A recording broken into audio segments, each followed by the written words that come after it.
Jeudi 9 février. Yorana, merci de nous avoir choisis.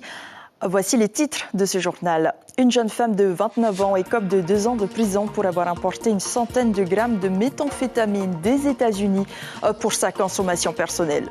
Qu'est-ce qu'un législateur, juriste, universitaire et élu se penche sur la question à la veille d'une révision constitutionnelle, à l'occasion aussi de faire le bilan de la mise en place des lois de pays 20 ans après leur création. On en parle avec notre invitée, Jeannette Bougrab, conseillère d'État. Il a 28 ans, mesure 1,85 m pour 102 kg. Teiva Jacquelin est en lice pour les trophées du sport. Le rugbyman évolue à Bayonne. Son portrait est à découvrir à la fin de ce journal. Nouvelle affaire Dice jugée aujourd'hui bien loin des trafics de stupéfiants. C'est une jeune femme de 29 ans qui s'est retrouvée face au juge du tribunal correctionnel. Elle avait importé 164 grammes de méthamphétamine en décembre dernier. Insérée professionnellement, mais addicte aux produits stupéfiants depuis plus de 10 ans, elle a été condamnée à 2 ans de prison ferme. Compte rendu d'audience avec James O et Nicolas Suir. C'est à la suite d'un banal contrôle en zone sous-douane le 5 décembre 2022 que la prévenue est interpellée. Placée en rétention douanière, la jeune femme de 29 ans reconnaît être à l'origine de l'importation de 164 grammes d'ice dissimulés dans un conteneur. Elle est placée en détention provisoire en attendant son procès. Jugée en comparution immédiate différée, la prévenue explique ses motivations. Au mois d'octobre 2022, la Polynésienne part en voyage à Los Angeles avec $2000 en poche, une somme qu'elle dépensera pour s'acheter de la drogue qu'elle dissimulera dans des moules en résine. La marchandise sera expédiée 2 mois plus tard par voie maritime. Dans le box des accusés, debout face au juge, la prévenue assume ses actes et présente ses excuses à sa mère notamment. Elle déclare « 66 jours de détention, j'ai pris conscience de perdre un travail, faire souffrir ma famille, j'ai fait quelque chose de grave, j'ai honte de moi ». Son avocate demandera la clémence, mais les juges ont décidé de suivre les réquisitions du procureur. La jeune femme est condamnée à 3 ans d'emprisonnement, dont 1 an avec sursis, assorti d'une obligation de soins et le paiement d'une amende douanière de 49 millions de francs.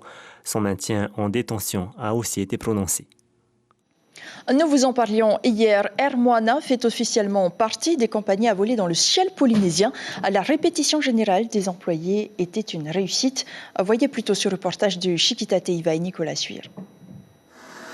Le voyage à bord d'Air Moana commence à l'enregistrement international de l'aéroport de Tétif AA. Direction les guichets 42 et 43 attribués par l'ADT.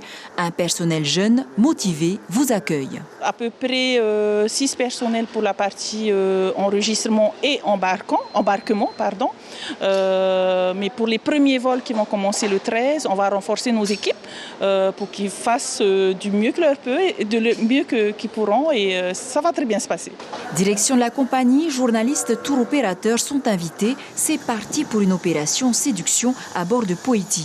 Parmi les convives, Rose, une blogueuse et influenceuse de New York. J'ai un YouTube channel, mais je partagerai aussi ça avec d'autres channels avec qui je travaille à New York. Donc, par exemple, il y a Tahitian Adventure et d'autres influenceurs aussi qui veulent justement avoir plus de renseignements, plus d'informations, plus de footage sur le voyage à Tahiti. La compagnie n'opère pour le moment que sur Ayatea et Bora Bora. Elle compte bien faire la différence avec des offres complémentaires. C'est pratiquement pareil qu'à Tahiti, sauf que c'est une autre enseigne. Donc, non, c'était très agréable, donc un bon point. Au niveau du confort, comment est-ce que vous avez trouvé ?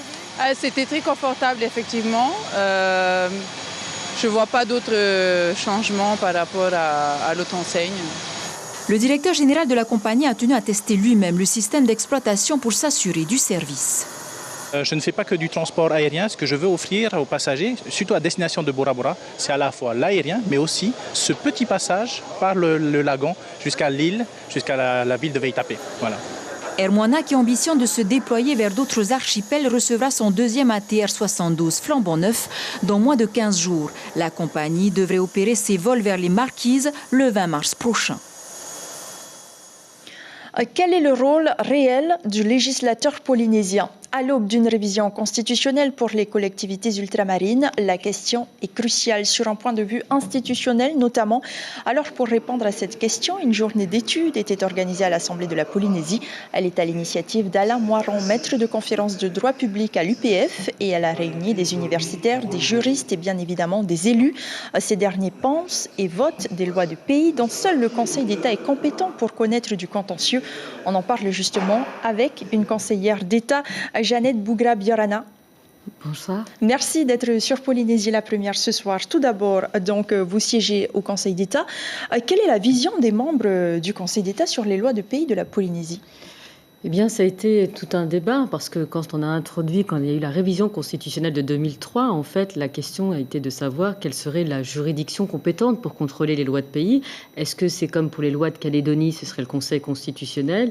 Il s'est trouvé que c'était le Conseil d'État, c'est prévu par la Constitution, à l'article 74 de la Constitution. Et le contrôle des lois de pays est une manière, en tout cas, pour le Conseil d'État aborde. Dans les fonctions, du Conseil d'État, le Conseil d'État contrôle les ordonnances, donne son avis sur les projets de loi. C'est dans le prolongement des activités du Conseil d'État. Alors justement, quelle est la différence entre les lois de pays votées par la Polynésie et celles votées en Nouvelle-Calédonie ? C'est la nature, en fait. Les lois de pays de Polynésie, et c'est tout le débat aujourd'hui, demeurent de nature administrative. Elles interviennent dans le domaine législatif, c'est-à-dire que l'innovation de la Constitution de 1958, ça a été d'introduire le domaine du législateur et le domaine du gouvernement. Pour les lois calédoniennes, elles ont un rang législatif. Les lois du pays polynésiennes, elles interviennent bien dans le domaine de la loi, mais demeurent de nature administrative et doivent respecter les règles de la Constitution, les conventions internationales, mais également ce qu'on appelle les principes généraux du droit. Alors, par exemple, le président Édouard Fritsch a demandé à modifier l'article 74 de la Constitution et conférer ainsi aux lois de pays de la Polynésie une valeur législative, comme c'est le cas en Nouvelle-Calédonie. Selon le maître de conférence Alain Moiron, ce serait une régression. Quel regard portez-vous sur cette demande ? Je pense que ce n'est pas du tout les mêmes problématiques. La Calédonie s'est engagée dans un processus d'indépendance. C'est ici, en fait, des différents accords qui ont été signés et ça a été inscrit dans la Constitution, dans la perspective de l'indépendance. Le mouvement dans lequel s'inscrit la Polynésie, c'est d'avoir cette autonomie politique, et elle est entière en réalité. Le contrôle qu'opère le Conseil d'État, c'est un contrôle identique à ce que ferait le Conseil constitutionnel. Donc je pense que l'enjeu n'est pas ici, d'autant que je rappelle qu'aucune révision constitutionnelle n'a abouti sous la précédente législature. Donc proposer cela, c'est prendre le risque que ça n'aboutisse pas, avec une plus-value qui n'est pas évidente. Je rappelle aujourd'hui que la majorité est relative à l'Assemblée nationale et pour pouvoir réviser la Constitution, il faut des majorités qualifiées. Et donc cette proposition-là, on ne sait pas si elle s'inscrit dans une démarche, puisque vous avez les élections dans peu de temps, donc c'est un enjeu politique, symbolique, mais ça ne changera pas beaucoup de choses en réalité à la situation polynésienne. Donc selon vous, le statut actuel est adapté au pays ? Moi, je pense qu'en réalité, si des efforts doivent être faits, c'est surtout sur les moyens accordés à l'administration pour pouvoir préparer ces textes de loi. Préparer un texte de loi, c'est important. Il faut ensuite en suivre l'exécution. Il y a ce qui se passe en métropole. Donc, il y a un certain nombre de choses. Et par exemple, une des propositions qui pourrait être faite, c'est comme le gouvernement national, il faudrait que, par exemple, l'Assemblée puisse consulter le Conseil d'État en amont pour avoir un avis sur les projets de loi qui vont être adoptés. La deuxième chose qui peut être proposée, c'est comme le gouvernement, pouvoir légiférer par voie d'ordonnance, par des procédures simplifiées. Ça, c'est deux propositions concrètes qui pourraient, en tout cas, toucher ou améliorer la situation en Polynésie. Mais je pense que le statut est adapté, mais il n'y a rien de pire aussi que l'accumulation des lois et l'instabilité ou l'inflation normative. Merci beaucoup, Jeannette Bougrab, pour vos explications, des propositions qui seront certainement prises en compte par le gouvernement. Merci beaucoup. Et sachez qu'une mission sénatoriale est prévue en Polynésie à la fin du mois. C'est une initiative de la Chambre d'agriculture et des affaires sociales. Équiper à terme 250 familles dans le besoin en petits potagers, à condition d'avoir un lopin de terre et d'être motivé. Un kit avec l'outillage, le compost et les semis est remis et installé gratuitement. Les premières familles de Haroué ont reçu le leur. On voit cela avec Éloigne Le Naour, Lucille Guichet et Patrick Sing Sing.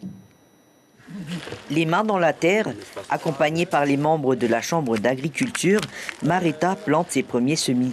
Du potas, des haricots longs, des concombres. Mère célibataire, cela complétera ses revenus. Comme je ne gagne pas bien ma vie, j'avais du mal aussi à finir les fins de mois. Quand on m'a proposé pour avoir un kit potager, j'ai tout de suite accepté. Et à quoi ça va servir après? À nourrir ma famille. Et si on en a plus, on met au bord de route pour la vente. La Chambre d'agriculture et les affaires sociales commencent ainsi à remettre ces kits complets aux familles identifiées par la DSFE. D'une valeur de 250 000 francs, ils comprennent la structure, du compost, des semis, l'outillage complet et une petite formation. Seule condition, être motivé et avoir 25 mètres carrés de terrain au sol. Tous les mois ou tous les 3 mois, il y a des familles qui vont chercher des bons alimentaires. C'est bien et c'est pas bien. C'est bien, bon, il faut aider les familles, mais si on les habitue à avoir les bons alimentaires, ils ne vont jamais s'arrêter. Comme disait un proverbe chinois, il vaut mieux donner la canne à pêche que donner du poisson. Si le potager ne sera pas bio, il sera naturel, sans produits chimiques. À terme, la Chambre d'agriculture et les affaires sociales prévoit d'équiper 250 familles sur Tahiti, Moorea et Raiatea. La 5e édition du concours du Trophée des Arts de la Table connaît ses vainqueurs. Ils sont 7 à avoir décroché leur ticket pour Paris. Une belle récompense et un privilège pour eux, d'autant qu'ils ont été jugés par des personnalités prestigieuses, à l'image de Stéphane Guénaud, argentier au Palais de l'Élysée. À noter que ce concours était accessible à tous, donnant à chaque participant les mêmes chances, quel que soit leur niveau d'études. Béatrice Fabignon répond à Jérôme Lee. Il y a vraiment de très belles pépites. Ça a été un événement extraordinaire. Il y a eu 43 inscrits, sans même que nous fassions beaucoup de communication. Donc ça prouve que ces métiers d'hospitalité, art de la table, service et cuisine ont vraiment le vent en poupe. On sent vraiment l'engouement et on va continuer. Parce que je rappelle que le Trophy Table Art, c'est vraiment la première fois que l'on venait en plus à Tahiti. Mais on va continuer. On a une petite idée d'aller peut-être aussi faire une escale aux Marquises. Voilà. Donc il y a plein de petites choses en cours. Et surtout, il y aura la finale et de la formation qu'on va préparer toute l'année. Et le marché de Papeete se met aux couleurs de la Saint-Valentin. Vous avez peut-être pu le constater à l'instar des marchands de fleurs déjà installés. Des commerçants ont investi les parvis. Sous les chapiteaux, vous trouverez bijoux, accessoires de mode et bien d'autres objets qui pourraient rendre heureux votre partenaire. On écoute ces réactions recueillies par Patita Savia. Je viens pour repérer quelques perles, quelques cadeaux qui pourraient m'intéresser, parce que je sais qu'il y a vraiment de belles choses qui sont faites ici. Et voilà, je viens en repérage pour mon cadeau de la Saint-Valentin. Le jour de la Saint-Valentin, c'est vraiment un jour spécial. Et ce jour-là, il faut vraiment vendre des choses que pour la Saint-Valentin. Des roses, des bouquets, des nounous. Et comme d'habitude, que moi je vois tous les années, ça marche. Et enfin, il a été champion de pro D2 de rugby et côtoie même le championnat du top 14. Teiva Jacquelin est le 3e athlète nommé des Trophées du Sport 2023. Après être passé par le centre de formation de Toulon, l'ailier formé à Pirey est aujourd'hui professionnel à Bayonne. Son parcours avec Marouki Djuri. Teiva Jacquelin fait partie de ces jeunes qui ont toujours vu les choses en grand. Après les Jeux du Pacifique en 2015, l'ailier s'envole pour le centre de formation de Toulon.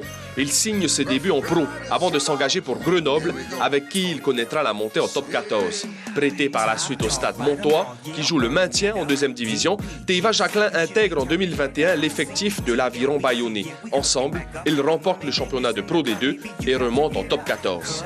D'avoir retrouvé le top 14, c'est une joie parce que c'est ce qui se fait de mieux et je pense que c'est un championnat qu'on ne plaisante plus. Et puis tu fais face aux meilleurs joueurs français et aux meilleurs joueurs de rugby tout autour de la planète. Après avoir connu plusieurs clubs, Toulon, Grenoble et Mont-de-Marsan, Jacquelin termine cette saison avec l'Aviron Bayonnais. Au Pays Basque, l'ailier tahitien ressent la passion du peuple pour le rugby. Je pense qu'il y a beaucoup de joueurs qui paieraient pour fouler la pelouse sous cette ambiance et puis tout simplement c'est une ambiance dans les tribunes à vivre au moins une fois dans sa vie. International français en rugby à 7 depuis 2016, Teiva Jacquelin a disputé plusieurs tournois avec la sélection. Prendre part aux Jeux olympiques à Paris reste un objectif, même après sa grave blessure au mois de décembre en Challenge Cup. Pour moi, c'est une fierté parce que j'ai été rappelé de nombreuses fois avec le groupe. Et puis c'est toujours un honneur de porter ce maillot, c'est quelque chose de spécial. Spécial, l'année 2023 le sera forcément pour Teiva Jacquelin. En convalescence dans un centre de soins pour sportifs professionnels, le rugbyman patiente avant de revenir au plus haut niveau et trouver un nouveau club.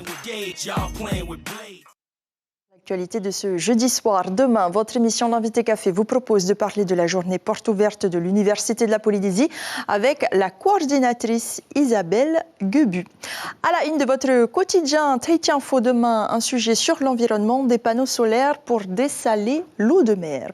Sur vos écrans ce soir, de nouveaux épisodes de vos séries télévisées, comme chaque jeudi, The Good Doctor, suivi des enquêtes du commissaire Van der Volk. Merci de votre fidélité. Cybelle Plichard prend les commandes de vos journaux dès demain. Je vous souhaite un très bon week-end. Prenez soin de vous et à lundi.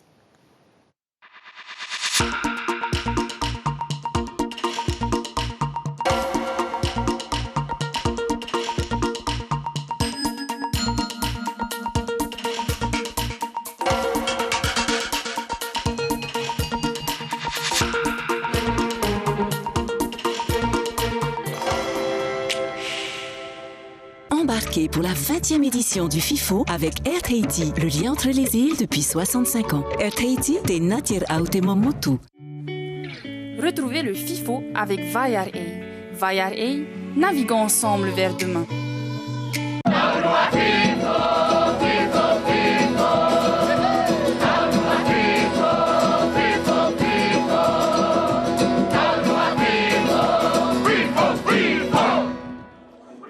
Bonsoir, merci d'être ici avec nous à la Maison de la Culture pour ce nouveau rendez-vous du journal du FIFO avec ce soir un maître mot, l'engagement des réalisateurs, des producteurs pour donner à voir le monde tel qu'il est dans ses cris, ses espérances, ses joies, mais aussi l'engagement de ceux qui passent devant la caméra, simples citoyens pour raconter leur brief de vie, leur espérance et parfois aussi leurs difficultés, mais surtout leur engagement. C'est ce documentaire réalisé à Tahiti qui s'appelle J'ai signé qui nous le montre, des gens qui ont des addictions, qui se rendent à la Croix-Bleue et qui signent leur engagement de s'en sortir. Voici donc le reportage sans voix de journaliste pour commencer.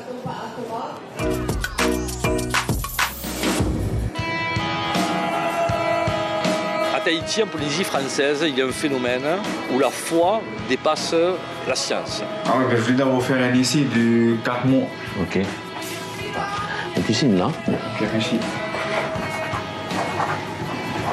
J'ai trouvé beaucoup courageux parce que c'est pas tout le monde qui va vouloir raconter son histoire comme ça et diffuser pour toute la population.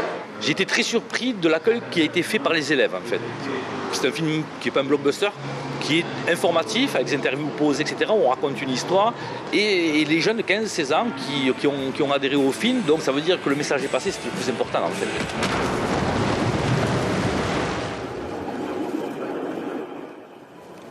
Un beau film donc à découvrir, il est hors compétition. Dans la Grèce antique, on disait le pouvoir aux femmes, non sans une certaine boutade au niveau théâtral. Eh bien, cette réalité devient universelle. Les femmes commencent à gagner autorité, autonomie, et c'est tant mieux.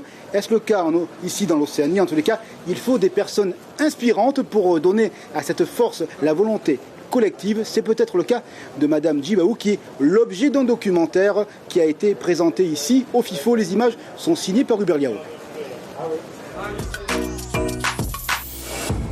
Le silence, dit-on en Océanie, n'est pas une page blanche. Il chuchote, parle, il crie parfois.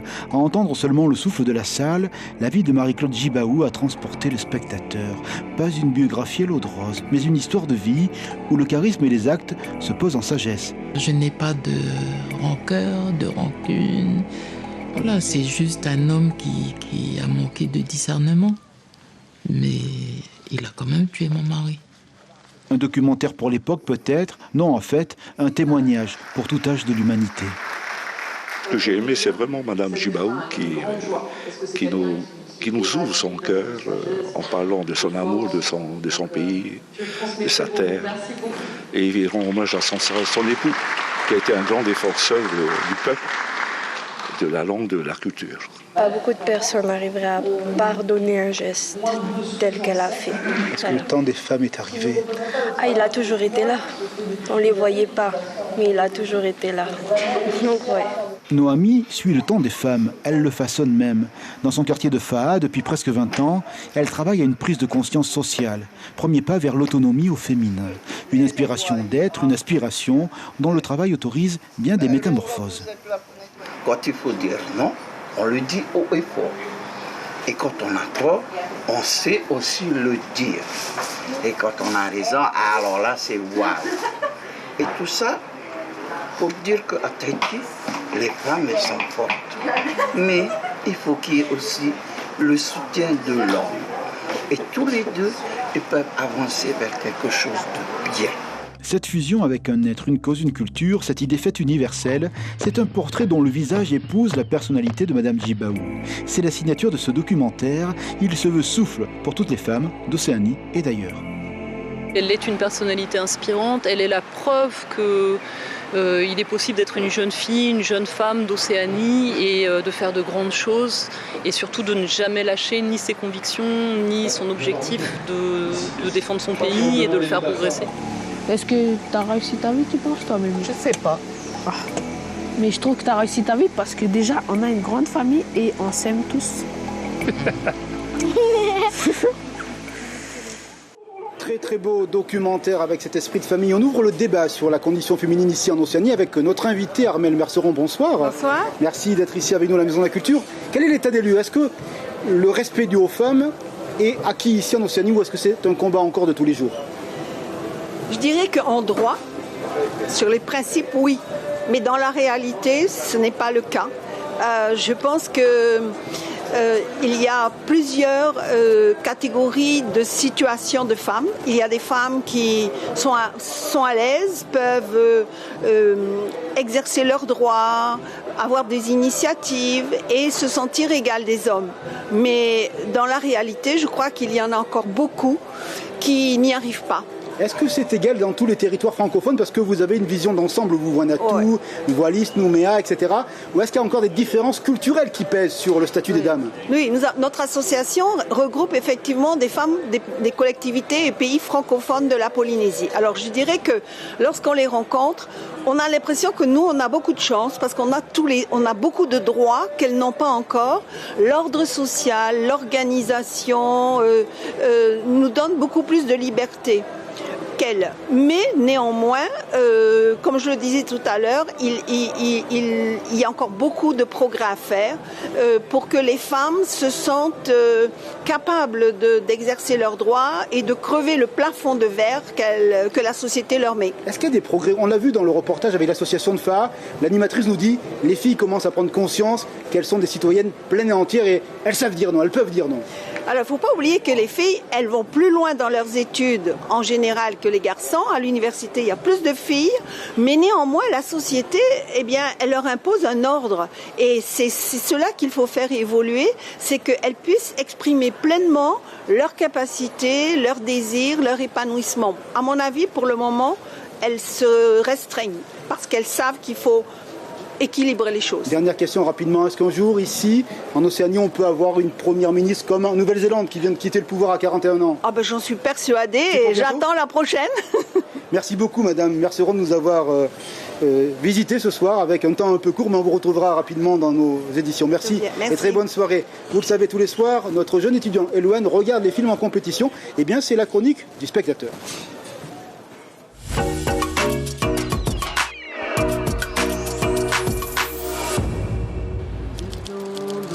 The Jeep will come pick us up, take us up to the hill, and then work. Get those trees planted. J'ai regardé The Boy Called Piano, qui est un reportage autobiographique de John, arrivé en Nouvelle-Zélande avec ses parents, Puis, dès son plus jeune âge, il a été retiré de sa famille par le système néo-zélandais et il a été mis dans un camp de redressement. J'ai apprécié le film parce qu'il est quand même très profond, il y a beaucoup d'émotions. Par contre, ce que j'ai peut-être un peu moins aimé, c'est le fait qu'ils se prennent un petit peu trop en pitié dans le reportage.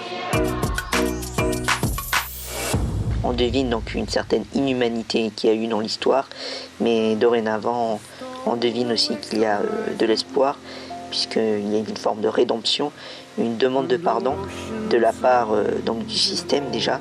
Et John lui-même, à la fin du film, il demande pardon après des actes qu'il aurait commis après être sorti de ce camp de redressement.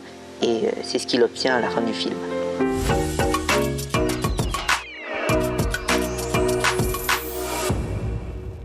Un beau témoignage donc ici au FIFO. Au FIFO, il y a la compétition, la hors compétition, et puis il y a aussi cette offre de faire des choses un petit peu extravagantes ou différentes, avec notamment les étudiants d'ICEP qui proposent à l'ensemble des visiteurs de s'essayer à la présentation de la météo. C'est un job qui n'est pas facile. Ici, on voyage dans l'Océanie avec un prompteur qui voit défiler le texte et surtout un texte adapté aux conditions, non pas de la météo, mais de la proposition cinématographique, un essai qui plaît aux jeunes gens et pas seulement. Si vous venez ici du côté du FIFO, essayez-vous à ce travail un petit peu particulier, mais toujours valorisant. C'est quasiment la fin de ce rendez-vous sur le FIFO. Tout de suite, on va du côté du lycée Lamennais, vous le savez, au lycée de la jeunesse 2043. Dans un temps, ça sera comment? On écoute.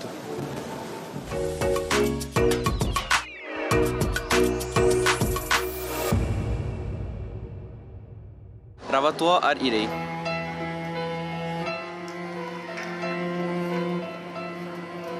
Pour moi, le futur, c'est un monde qui change constamment, ainsi que plusieurs sociétés qui avancent de façon très rapide. Alors, comme on a pu le constater, de nos jours, l'économie, elle fluctue de façon assez effrénée.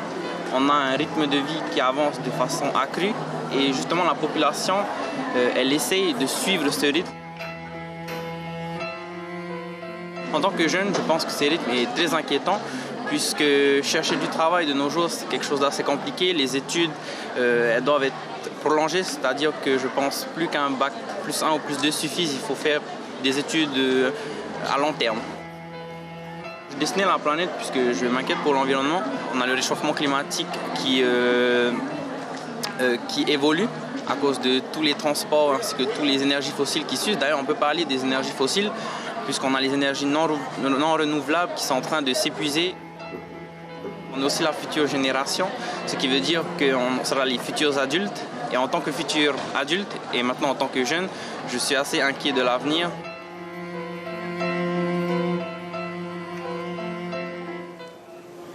Un présent donc au futur à découvrir en 2043 si nous sommes encore ici.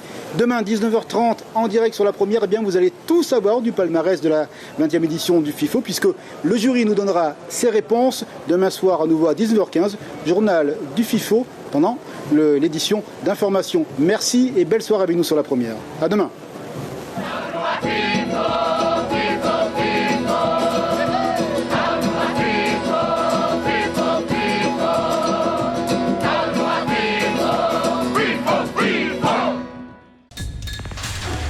L'information en continu sur Polynésie la première, Internet et réseaux sociaux.